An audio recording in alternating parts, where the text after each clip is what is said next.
What we're going to talk about now is we're going to move away from the modular synthesizers, and we are going to move away from the modular synthesizers and talk about massive here, because I want to get into how we can tie all this stuff together and show you kind of like what we did. You can see the connections there with the modular synths, and let's talk about this in something a little bit more complex like massive. I'm using massive just because it's something that a lot of people have used over the years. I know how to use it pretty well. I'm not like an expert, super expert synth designer. It's just because I don't really love programming sounds into synthesizers. I enjoy it, and I enjoy knowing how to do it, but it's not something that I just sit down and do. I don't just sit down and say like, I'm gonna make a synth sound today.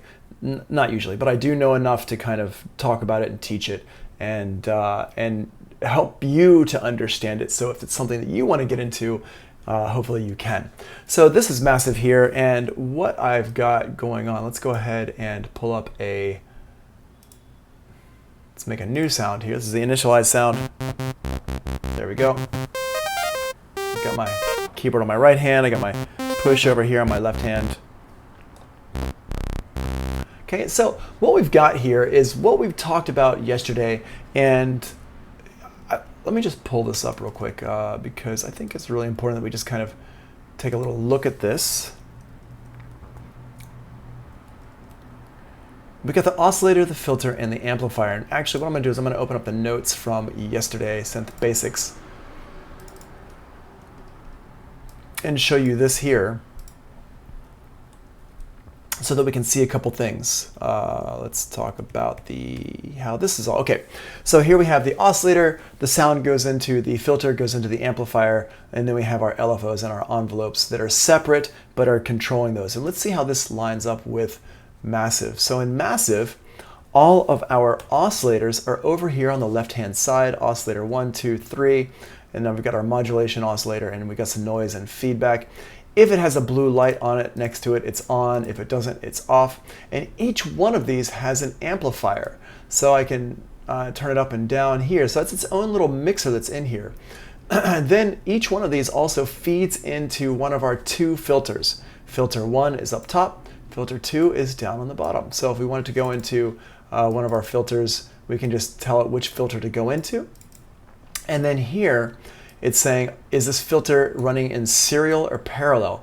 Parallel means that the filters are separate from each other. Serial means that it's feeding from one filter into the next.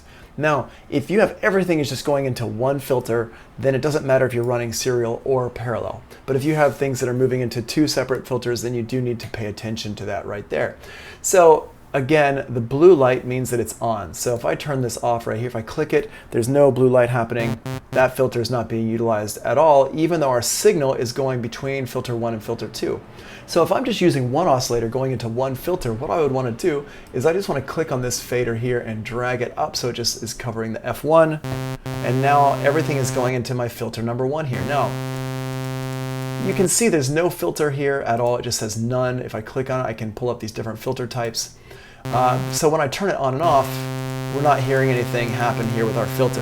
If I turn this one on and off, our oscillator is going to turn on and off because I'm actually stopping the sound. And then what we've got over here is we have mix 1, mix 2. We can go between this. I don't really use this too much, but totally you could get into using it.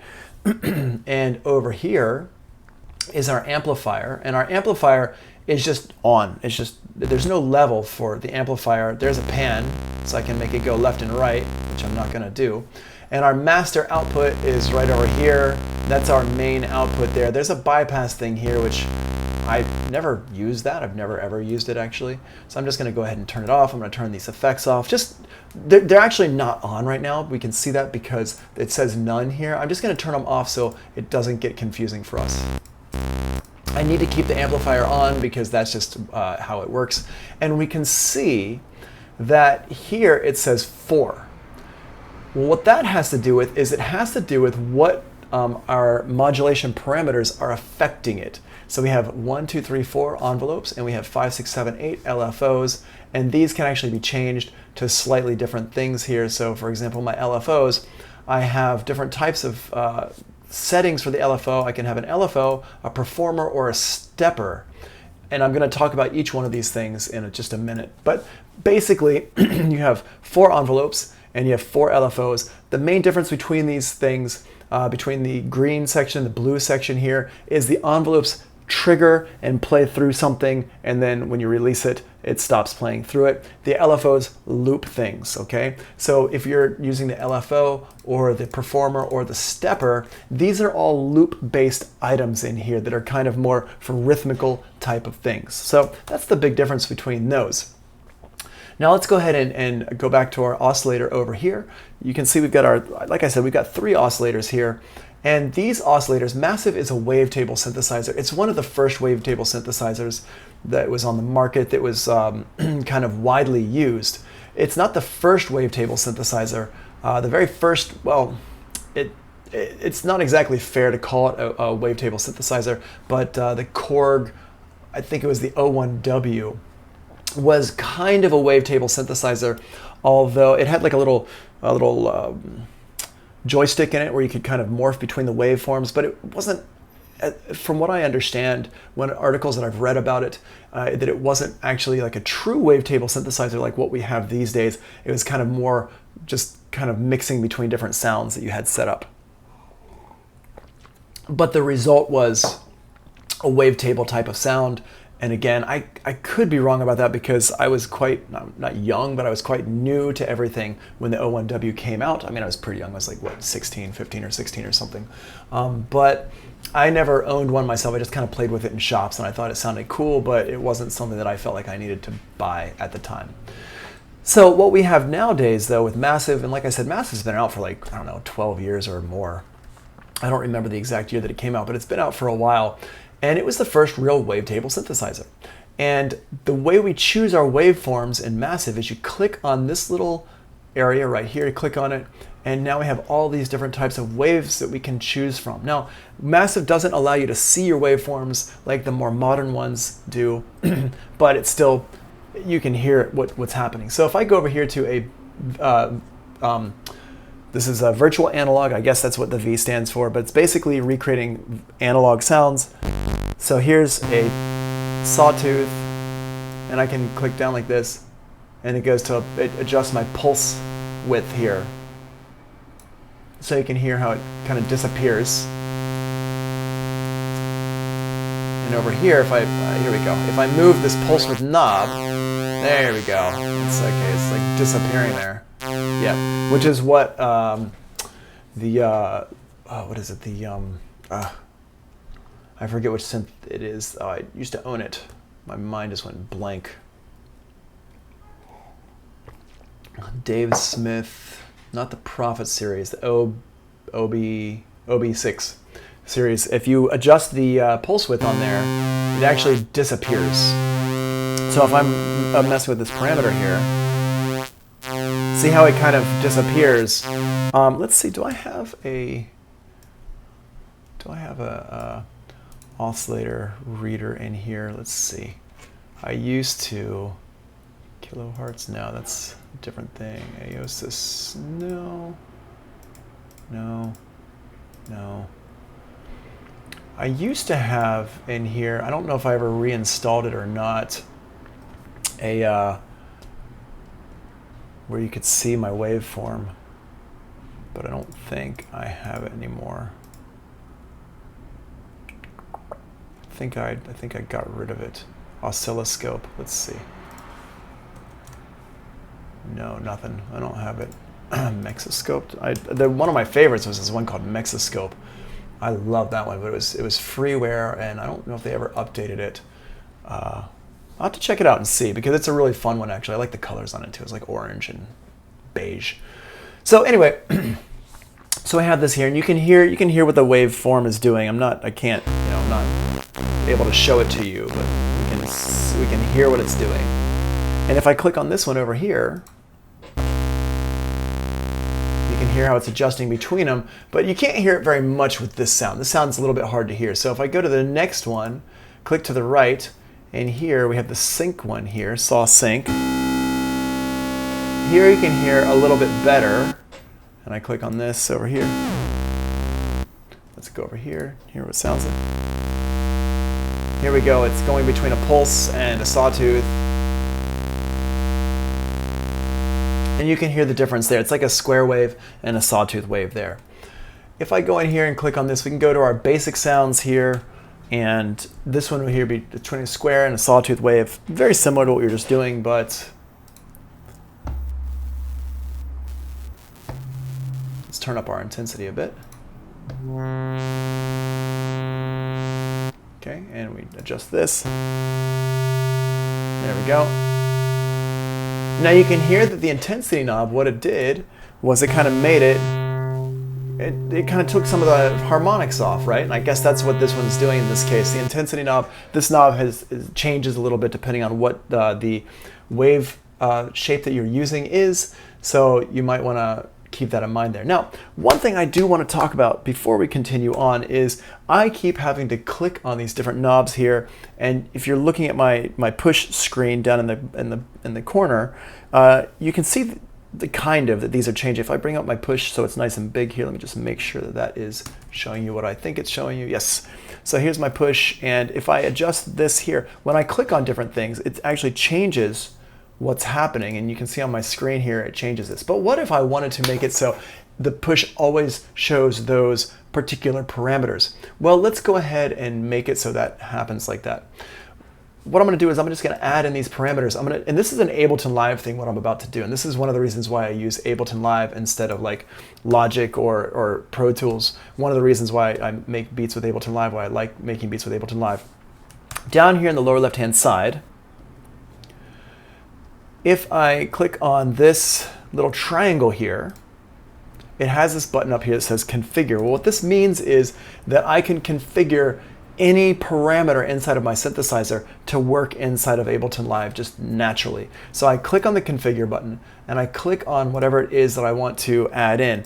And what you'll notice is now it adds it into my push right here. Boom. So 1, 2, 3, I've got 1, 2, 3 on my push over here. If you can see it in the corner, I turn off configure. And now I don't need to keep clicking between these. I can just click and grab them right here, so I can adjust my amplifier, I can adjust my intensity, I can adjust my wavetable position right there. That is something that I'm a huge fan of being able to do, and you can see I just did that really quickly. If I want to click around on a couple of other things real quick while we're doing all this stuff, I'm going to go over here to my filter and do the same thing with my filter and turn off configure, and now we can see it says oscillator amp, filter cutoff, filter BW, which I'm not bandwidth probably, and then resonance here. So now I've got my different knobs here just set right up for me, ready to go, so I don't have to keep clicking around on things, and you'll see how I'm using that as we go along there. So again, that's one of the reasons why I loved using Ableton Live. Honestly, if you are doing a lot of synth programming and you like doing a lot of stuff with synthesizers and modulation and stuff like that, I highly recommend utilizing the power of Ableton Live, and if you can get into it, even Live Suite, because Live Suite does open up quite a lot of possibilities. Anyway, the other one, actually, if you want to take it a step further, would be Bitwig. Bitwig has opened up a lot of possibilities for you. You can do some really cool stuff with Bitwig, but Live with Live Suite also is very, very cool. So anyway, in here we've got this, our oscillator is like this, and let's go ahead and just click around on a couple of these. If we open up this, you can see there's a bunch of stuff in here. Let's just check out what multiplex sounds like. So if I adjust the intensity, put that all the way up, and as I scroll through my wavetable, it's changing the sound. And what it's doing is it's morphing through various parts of the waveform. So this waveform is going to look really crazy. It's going to be like, some of it's like this, like really jaggedy, and some of it's more smoother and like whatever. And it's really slowly morphing around the different parts of this waveform. So I could have that be my sound, or I could have this be my sound.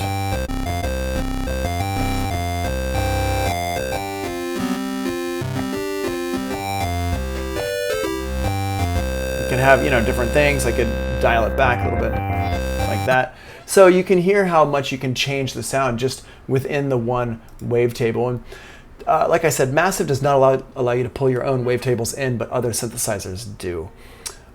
We can just let's just keep clicking around on a couple of these.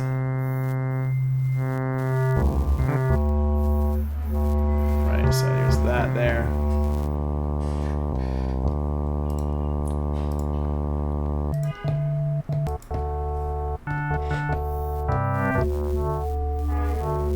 So you can hear what different things are doing there. And we have over here different ways it gets affected by the intensity here. This is how your intensity is affecting your sound.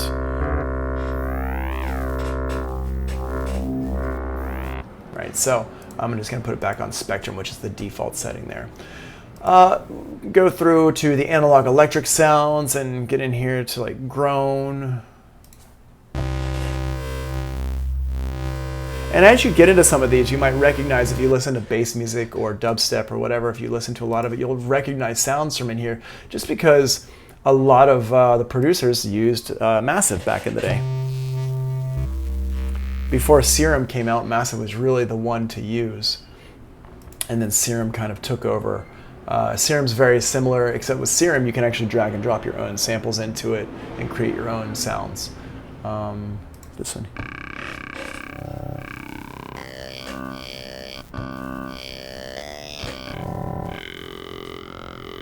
Right, so you can get some really cool, interesting sounds there. So I'm going to go back. Let's see, what is it?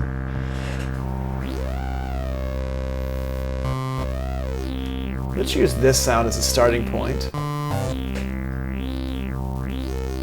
Cool, that sounds pretty good. We're going to use that sound as a starting point there. And we're going to add a filter into this whole thing. So, filter.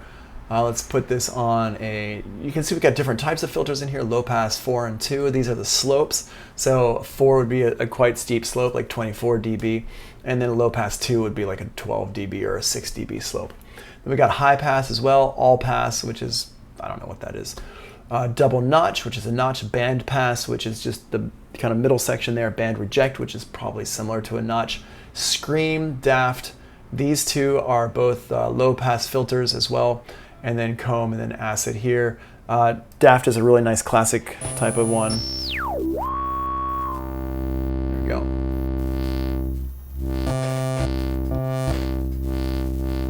And then Scream, let's go ahead and click on that one. You can hear it sounds quite similar to what the other one sounded like. Go back over here to low pass 4. Oops.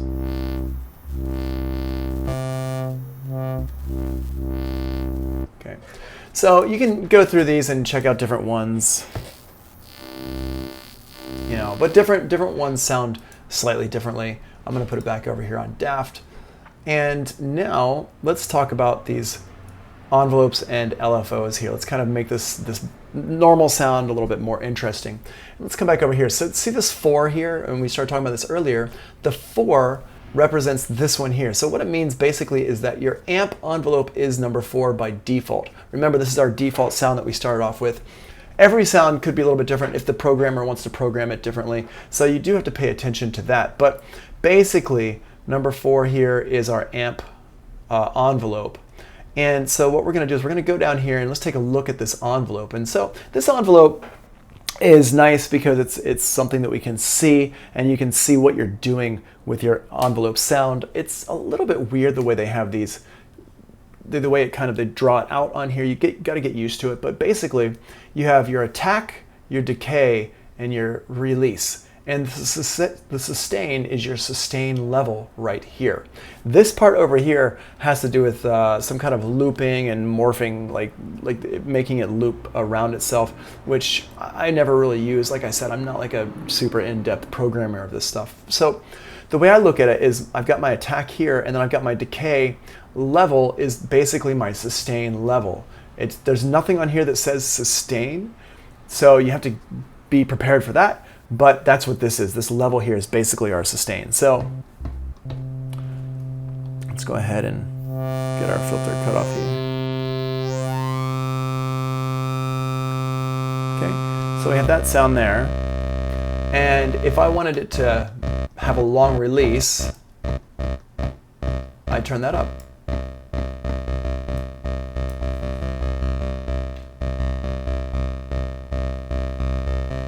If I wanted to have a shorter release but a long attack,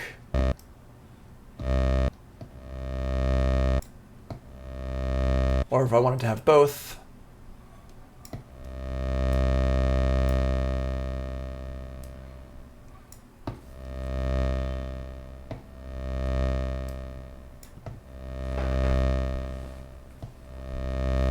and I don't know if you're paying much attention, it's probably hard to see on my screen, but whatever knob I click on here, that's what's showing up here on my push. If you look over here at my push, if I click on these different knobs, it's showing up here on the last one here. If I have all 8 of these slots taken up, then it doesn't have any room for a new knob, so anything I click on is not going to show up there. But as long as I have an empty space open at the end, it's going to show up on the push here. So I've got this here, I've got this. Let's go ahead and let's turn this attack down.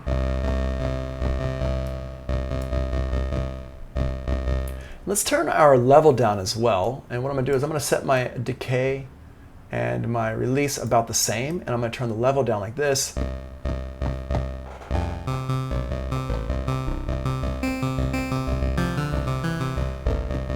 And now you can hear that it's making this pluck sound. It's basically the same no matter how long I hit it for. And the reason why it's doing that is because I brought my level all the way down, so essentially there is no sustain level, so it's going down to 0 with the sustain, and then I set my decay and my release, so that means if I hit it long, it's going to sound the same as if I hit it really short. Sounds exactly the same. Now you might be saying, well, Tony loves his pluck sounds, he's always making pluck sounds. I don't actually love pluck sounds that much. I do love percussion sounds, but the reason why I tend to kind of go towards this when I'm teaching stuff is because I find it very easy for people to understand what's happening if I'm adjusting my sustain in really big wide sweeps. If I'm adjusting it in much shorter little sweeps, it's a little bit harder to hear what I'm doing, so I'm making big giant adjustments to things, and pluck sounds just happen to be a big giant adjustment. So it's not that I love pluck sounds, but I find it easy to kind of show you things with the pluck sounds like this.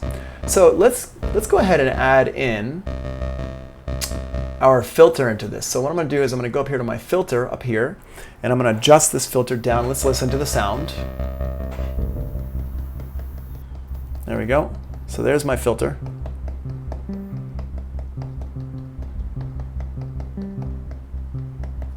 And let's go ahead and program in a little thing here.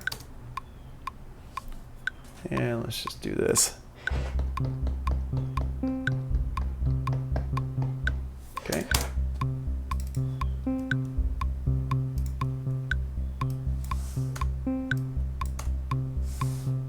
Cool. Go ahead and just make all these the same velocity level, just super high velocity.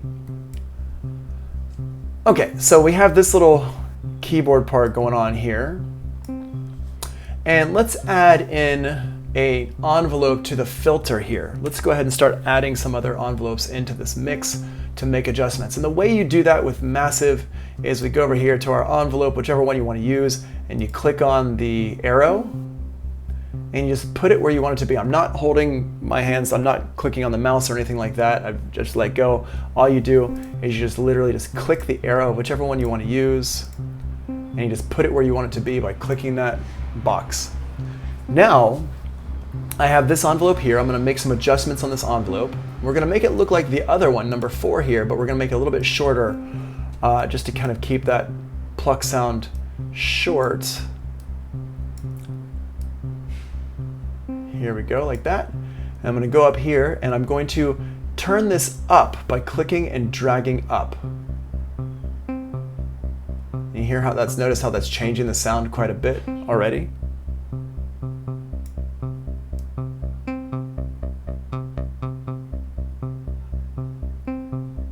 Cool.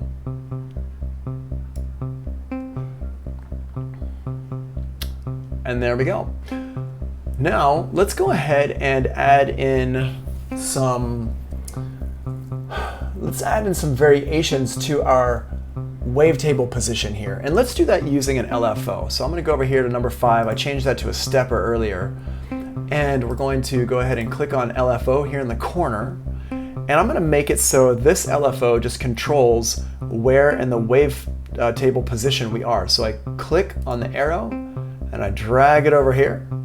And now I just turn this up click and drag it up. And I'm going to go down here to my rate in my LFO, and I'm going to turn off my restart. Turn the rate down.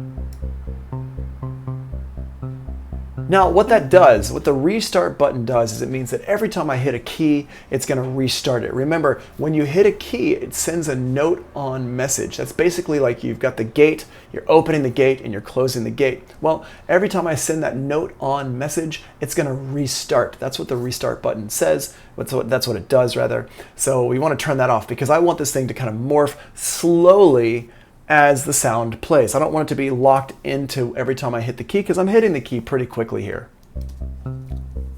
I'm going to make this nice and slow here.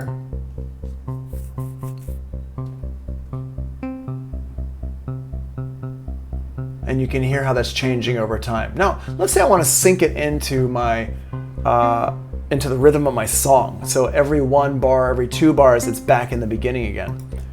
So I can click on this sync button here, and I'm going to turn my ratio down to 1 to 1.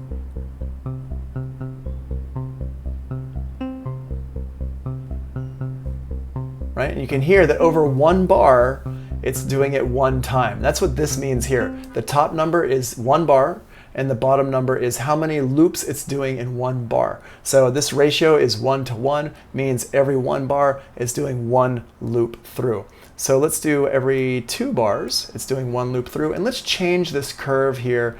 We're gonna just select this curve right here, boom, so it's just a downward sawtooth wave. It's just gonna go down, so it's gonna start at the kind of top of the curve up here, and it's gonna come down to the bottom. I'm gonna open this up a little bit more.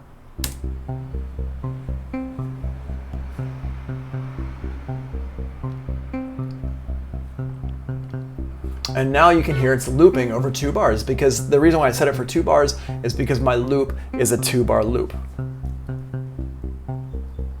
And if I change this to 4 bars, so every time it loops through twice, it's going to reset back to the beginning here.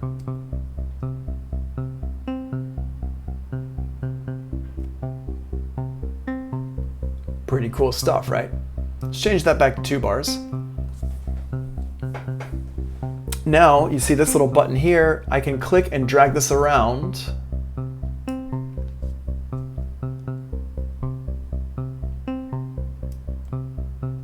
Pick that a little bit right there. And you want to listen to it and move it around.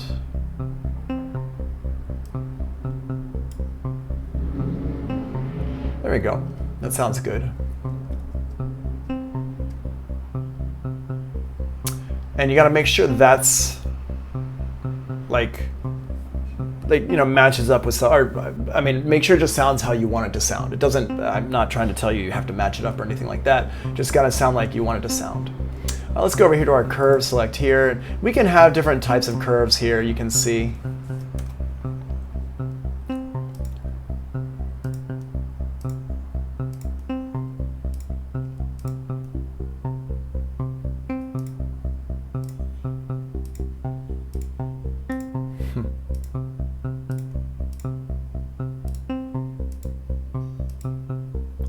Put this back to 0 here. Pretty cool sound there. Yeah, I kind of like that one there. That one sounds neat. So you definitely want to experiment with your different curves. It's not just these basic wave shapes. All right. Now let's get something interesting going on. So we can put some effects on here. So I'm going to go over here to my effects number 1. And let's put a reverb in here.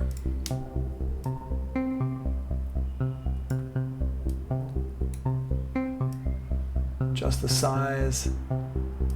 Make it a little bit darker, density. And less density is going to make it more slapback sounding. More density is going to make it more smooth sounding. Now what I could do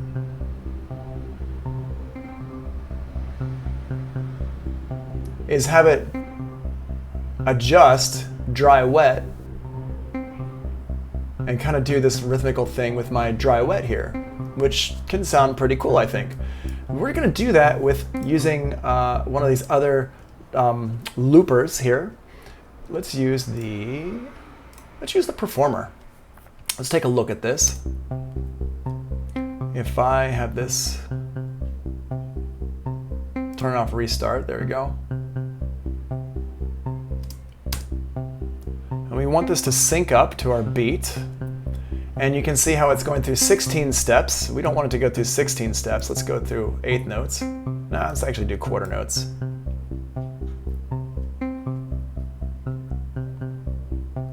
Okay. Every time I restart it, it's going to go back to the beginning there. So that's what the sync will do. It'll sync it into our timing as well. And this is the type of stuff, we did talk about MIDI before. This is the type of stuff that if you're using MIDI, you can do all this stuff with MIDI. You have to make it work. It takes a little bit more effort to do it if you have MIDI devices connected up. But with something like this, a plugin, it's going to work really easily just right out of the door. You just got to know which button to click. So we're going to go in here and we are going to say, okay, let's get this one here, performance. Click on this, drag it to here, click it up like this. Let's say it's going to affect it this much. So whenever one of these things is up like this, it's going to go up and be a nice wet sound there. And I'm just going to click on these and drag them all the way down. So now,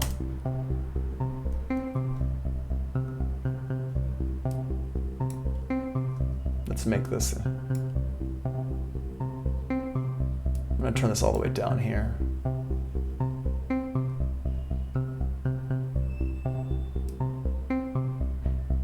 Let's see, what does that do?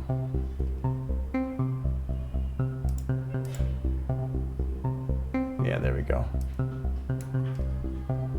Feels like it's a little bit on the, hold on, let's see. Yeah, it's like kind of, hold on, let's see if we can adjust this here.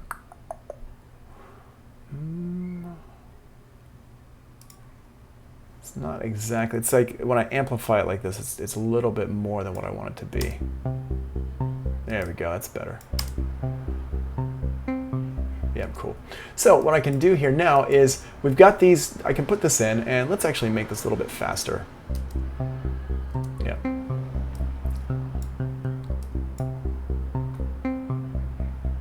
Cool.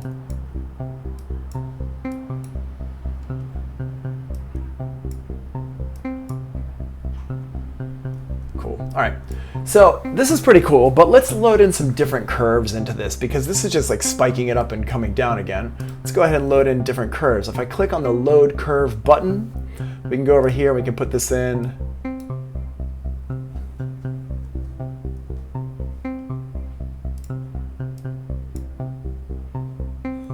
Nice. I'm going to use this one here.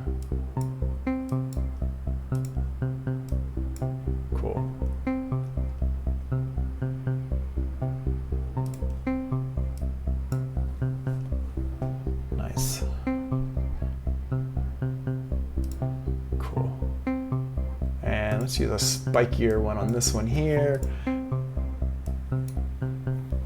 Maybe this. Sweet.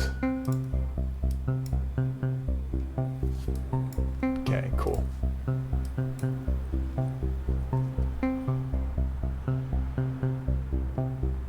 Cool, I like that sound.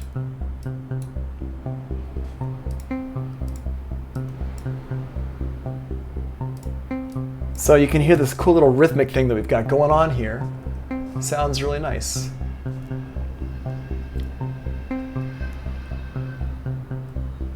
Y'all have been really quiet. Are y'all actually there still? I thought y'all would be a little bit more vocal about all this stuff.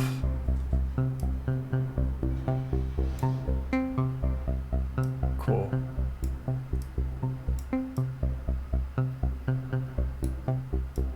Nice. Yeah, it sounds cool. I like that sound. All right. And that's how we can kind of do some cool things with Massive there. And you can see Massive is not a modular synth, but you can do some really, really cool stuff with the modulation and stuff like that in here.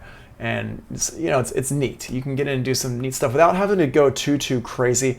I tend to like my sounds a little bit more on the basic side and kind of layering sounds to get my soundscapes going on. I don't like it just when I hit one key and it's like plays the whole song for me. So something like this.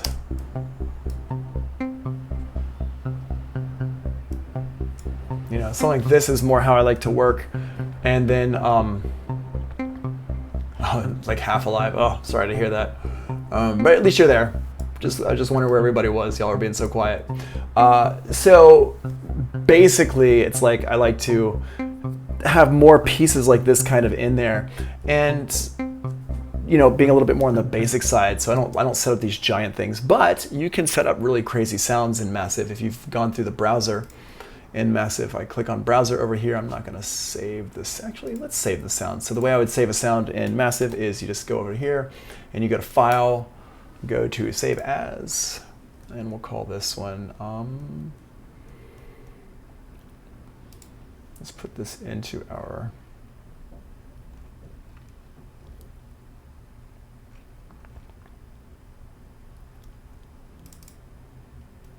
there we go. And, well, I thought I had pretty sure I've got a presets folder. Presets? Where do you live? Oh, it's in my drop. Yeah, okay, here. So we'll go in here and let's make one that says Massive. My Massive presets obviously live somewhere else that I don't know where they are right now, but that's okay. Like I said, I don't really do this a lot with Massive. I do it with other sounds more, just because Massive's a bit older, but it still has some great sounds. If you work with Massive a lot, you'll start to hear everything. A lot of things sound like Massive, and that's why I've kind of moved on to other stuff, like Pigments. I love Pigments. I think it has a more unique sound. You can do more stuff with it, and I like the all the piano sounds and the bell sounds that you can make with Pigments that people have made with it. Massive tends to be for more aggressive sounds. Seems like it, although you don't have to use it for that. It just seems like that's what they've used it for over the years. So we're gonna call this one, I don't know, Plucky Reverb Rhythm. Cool. All right. There we go. So I can just save that up. If I want to pull it up again later, I just go to Open Sound and I just find it and I just double click it and it opens it up.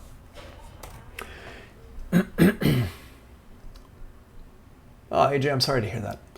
All right. So I think that's a good place to stop for today. Let's go ahead and